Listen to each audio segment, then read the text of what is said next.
think I've been trapped in my generation for too long. The memes are just too rampant. Every time I think I have a hold on them, I run into something like this. Dude, I don't know if I can pound your grandma. So yeah, I think I need a good palate cleanser. One movie or set of movies all the old people always talk about these days is the westerns with Clint Eastwood in them, often called the Man with No Name Trilogy, or the Dollars Trilogy, whichever one, I don't really care. If you're not sure what the Dollars Trilogy is, then allow me to explain it to you like this.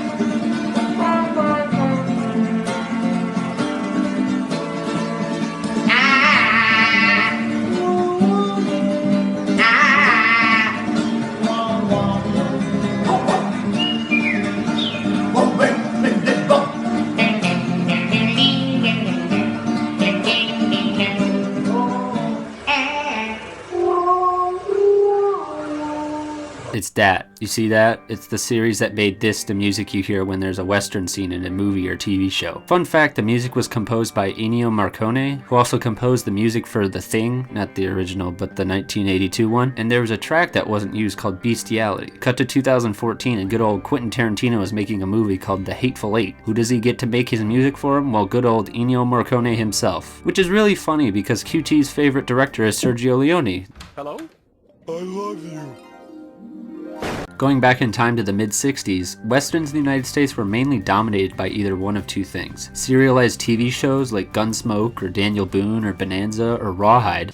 Or the big man himself. You know him, you love him, John Wayne. And all these were pretty basic in terms of plot. I'm not saying they weren't entertaining. These are classics for a reason. You knew where each character landed in terms of their moral decision making, either a clear-cut noble or a clear-cut hard-ass. Even in these films, they do have set morals, but the protagonist or protagonists didn't mind going above the law or offing a few people to accomplish his main goal. It was really the beginning of the anti-hero becoming more of a staple in film for the foreseeable future. This took a bit longer in the States since these films were not released in the United States until all three of them were made in 1967. And even then, some of the cast and crew took on American stage names, namely Leone going as Bob Robertson and Morricone as Dan Savio, which I'm not sure how that would help since the real names are in the opening credits anyway, but wiki fandom hath spoken. And in case you didn't know, all the films are dubbed in English. Clint Eastwood is the only one speaking English except for Lee Van Cleef in the second and third one, but it's not dubbed over. I mean, I guess he is technically because ADR and stuff, but no, he's the only one and Lee Van Cleef who is speaking English, and everyone else is speaking Italian. So it looks like this while you're watching.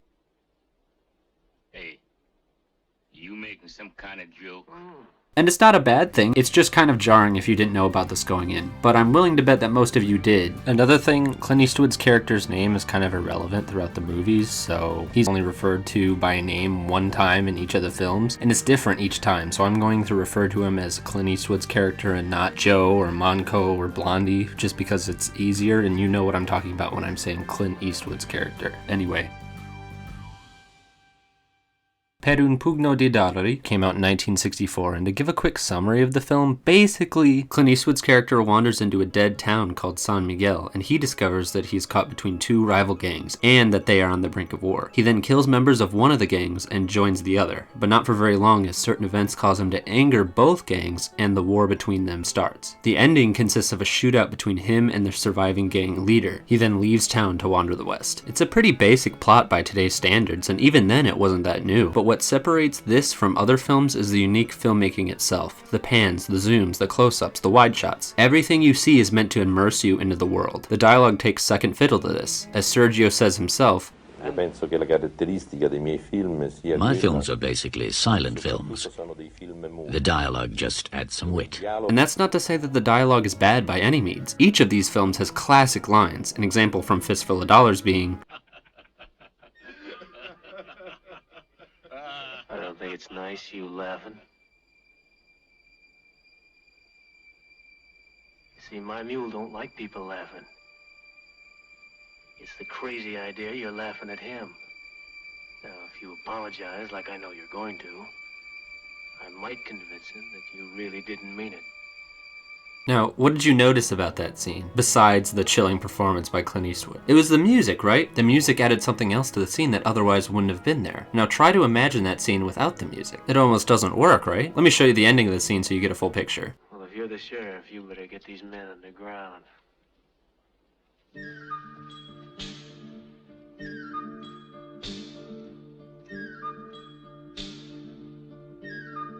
It's the timing, too. The exact frame that Clint Eastwood puts his hand on his poncho, the music starts up, giving it that much more of a badass feel. I'll talk more about the music later on, but I want to talk about the stuff I didn't like about Fistful of Dollars specifically. Some parts of this movie feel like they drag a bit, like Clint Eastwood's character goes back to Silvianto's bar over and over throughout the film, and it gets a bit tiring. They use a lot of the same locations, which in of itself is not a bad thing, but they repeat a lot. They start somewhere to go plan out a mission, and then they go do that mission, which turns out to be really, really cool, but then they go back to the initial place where they planned out that mission, and then they go and plan something else. But out of all three of these films, this one seems to be the most like that. By the time we get to The Good, the Bad, the Ugly, which has a budget 6 times larger than this one, it wears off for the most part. The only reason I complain about this is the backgrounds are just sand and brown buildings, which I realize is the point. It's a ghost town, but bare backgrounds are still bare backgrounds. Another just weird part of this film is towards the beginning. Clint Eastwood's character asks which one of the two gangs is stronger. He gets an answer from Silvianto that he thinks the Rojos are indeed the stronger of the two. He then goes down to the street and seems to practice his interview speech on the leader of the Rojos. At least that's what I think is going on. The shot is on Eastwood and you can't tell if he's even talking to anyone. Maybe he is, maybe he isn't, but then the shot cuts up to the top of the balcony again where they just were before the fake speech. And I'm really confused. To be fair, this is the only time throughout any of these films this has happened, but it's confusing nonetheless.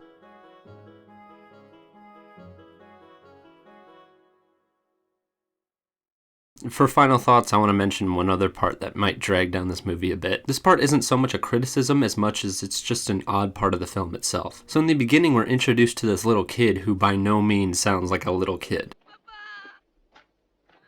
and his parents who live in 2 separate houses, the kid and his dad in one house and the mom living in the other. We quickly find out that the mom does not in fact live alone, but also houses a bunch of Ramon's gang, and you can imagine what goes on in there. So the punishment that Ramon's gang deem fit for this family is to have 2 houses 20 yards away from each other, with the dad and son in the other house who can just look through the window on their imprisoned wife and mother. And these gang members just file in and out. Like, I understand what's going on and I understand how this is a form of imprisonment, but it just seems a little bit silly, right? Like, the husband can just go outside and get some water from the well, and his wife is in the window like, "Morning, honey, did you sleep well?" Overall, Fistful of Dollars is a charming, low-budget western with some classic scenes and lines in it. It's campy and cheesy, but that's what makes it fun. Even though this was the shortest one out of the 3, it did feel the longest. It drags a bit in the middle, but the first and third acts are really fun. It is still definitely a classic.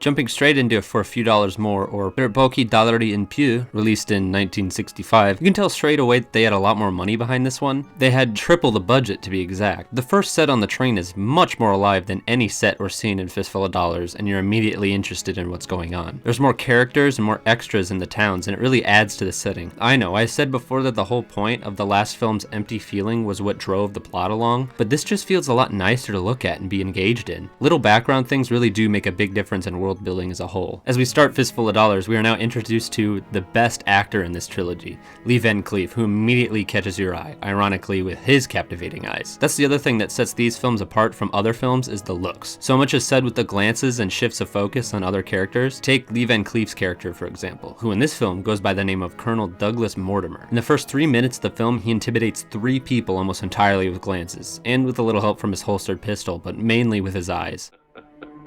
There isn't anyone got the guts to face that killer, eh?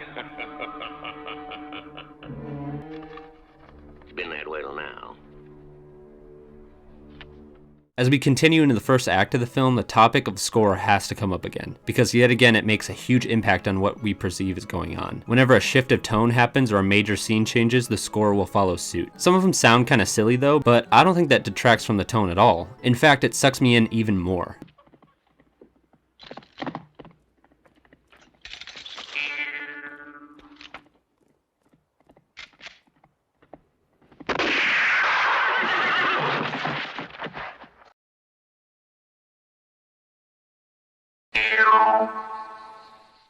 I've heard the critique that some people complain that the music in this one isn't as good as the first one or the third one. I think that's kind of a harsh statement, which, to be fair, I don't think anything is as good as The Good, the Bad, and the Ugly. Ugh, this music is just so terrible and not memorable at all.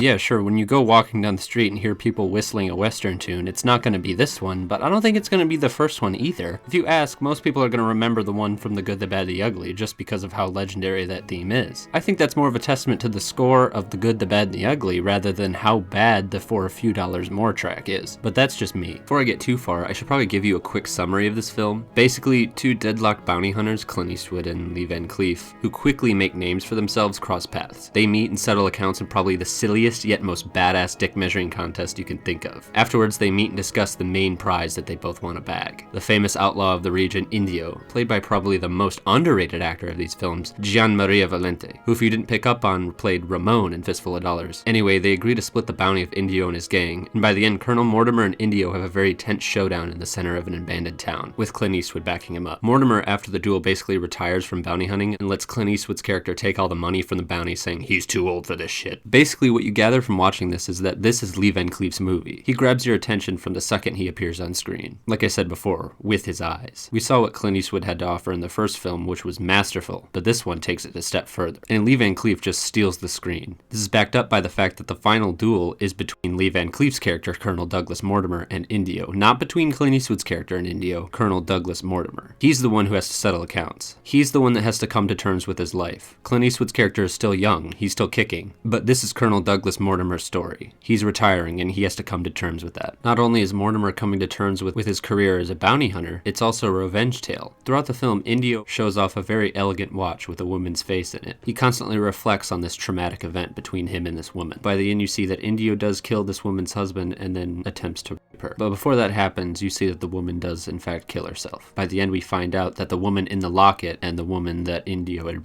turns out to be Douglas Mortimer's sister. We find this out by Mortimer having a matching locket, and by this line by Clint Eastwood's character. There seems to be a family resemblance.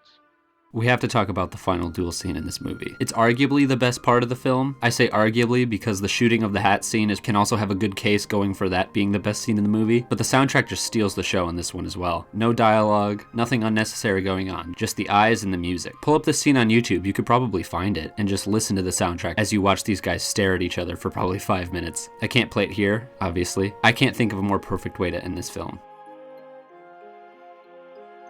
For final thoughts, I want to mention my only major criticism with this film, which is the first encounter we see of Indio. When he interrogates this one guy, he does his whole chimes moment where he opens up the locket and the chimes play, but right in the middle of it, it starts playing this weird gothic tone, and it sounds really, really good, but it's not consistent with what the locket can do in the other scenes. I'm more than happy that it's there, but it just seems really out of place. I'm not going to be the one to complain about how lockets don't play chimes when they open them, because this is a major driving point of the story, and it's much, much better if you just overlook that small detail. And it doesn't really affect anything in the grand scheme of things. But that weird gothic chime right in the middle just makes no sense. It could have just been a part of the soundtrack, but that wasn't made obvious when the scene began, and it's also playing with the chimes from Indio's locket, so it doesn't make any sense at all. The only other complaint that I have is some inconsistent shooting skill, particularly on Clint Eastwood's part. Like, you're telling me he can't shoot a hat that's 50 feet away from him, but he can shoot a tiny apple off a tree for a kid? Now, I know the perspective might be different for each one of them, but it doesn't seem very consistent to me. You could argue I'm grasping at straws, but it's something I noticed when I watched it. Overall though, I'm in love with this movie, even more so than the first one. This one made me excited to continue watching into the third one. All the quirky camera angles and weird yet fun sounds, all of this is what made me appreciate this genre even more. The Good, the Bad, and the Ugly, or Il Buono, Il Brutto, or Il Cattivo, was released in 1966, and is for a lot of people the gold standard when it comes to the Western film genre. And why not? It's epic. It's masterfully acted, and you can tell so much effort was put into it. This is shown by the 3 opening introductions of the main characters.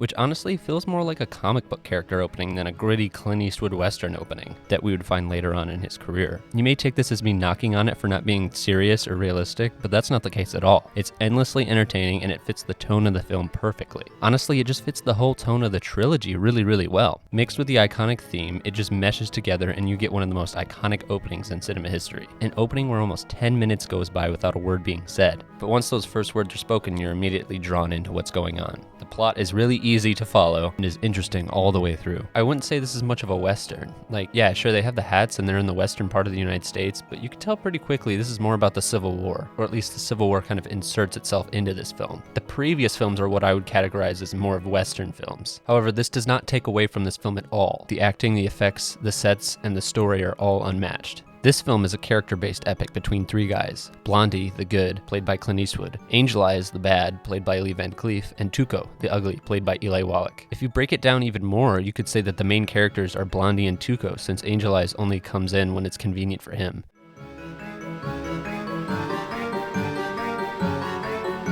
This fits his character. He isn't interested in forming relationships or going through the trouble of conning someone for more money in the long run. He hears of a way he can get ahead and he takes the most direct path towards that goal. Examples being, in the beginning, taking bribes from the person who hired him to kill another person, and then turning around and killing that person. The end goal being that he killed both parties for double the money. Another example being torturing Tuco in the Union camp for information about where the $200,000 is hidden.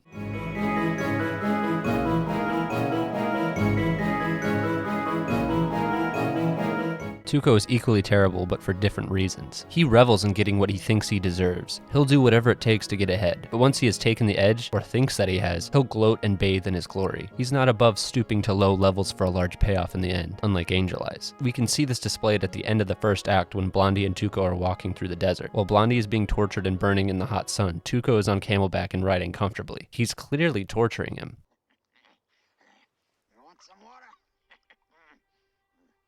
I love war! But when a station wagon full of dead Confederate soldiers comes by with information of a treasure in a cemetery, Blondie is told the location of the treasure without Tuco hearing, and now all of a sudden Tuco acts like Blondie's best friend. We see this again with his conversation with his brother, but the difference is we see Tuco's insecurities come out. He is glad to see his brother until he's called out for the horrible ways he's treated his own family, and we're led to believe that he's treated everyone the same way since. He justifies his behavior with the excuse of, I do what I gotta do to survive. If you don't like it, you're weak. Tuco is the embodiment of trust as a two-way street.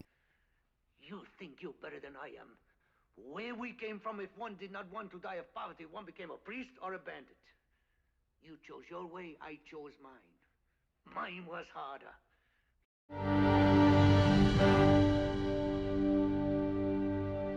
Blondie may be called the good, but he's only good relative to the other two. He starts out in the film as a hustler with Tuco, stealing bounties and almost getting Tuco killed each time. He even abandons Tuco when he thinks he's outlived his usefulness. However, what separates him from just being a plain asshole of a character is his reasoning for doing the things that he does. Tuco always mouthed off to Blondie, complaining at every turn, and instead of arguing with him, he just turns around and leaves, basically telling him that if he doesn't appreciate what he does, he can by all means go solo. Doesn't excuse the actions, but it certainly adds more merit than just plain brutality. Blondie believes himself to be the moral authority, but he's still greedy for the treasure at the end and he murders Angel Eyes to get it. These characteristics are all gathered just by watching the film. You know the ins and outs of these people because they're well written. You could place them in any situation and you could probably figure out how each one of them would react and adapt. This is because the writers were smart and knew how to write interesting characters.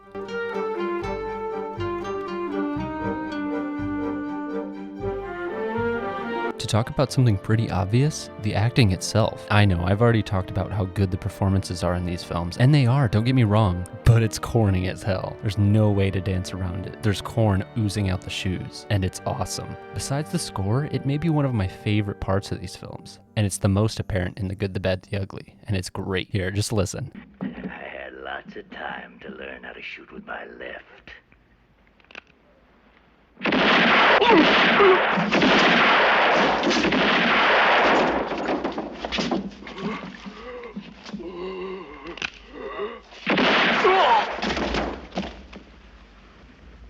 When you have to shoot, shoot, don't talk.